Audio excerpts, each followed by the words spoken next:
Right, ek kom net gou my vrou gewys, né? Die ivory wat ek gemaak het, né? Vir my birdies, okay? Ek sal eers die deurtjie oopmaak hier. Net gou eers die ketsels afkry. So gaan die deurtjie oop. En hier gaan ons nou in hier, né? Maar kan jy nou sien, is nou hoe my setup is hier so.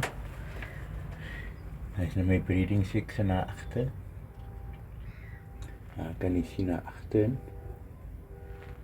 Dit is nou my birdies wat daar onder is. Die sandpits. Hulle kossies, hulle water. Buang hulle kattelpies bou, na boe sit ook 'n birdie of 2, en op die anders gaan help.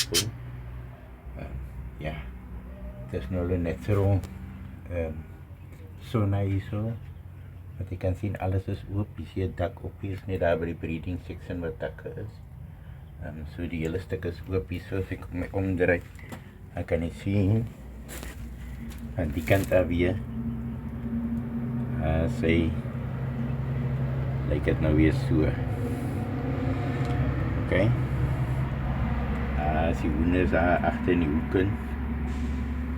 En ja, so dit is nou hoe my ivory of my bird cage lyk. Right, die next video sal ek weer op julle aansien.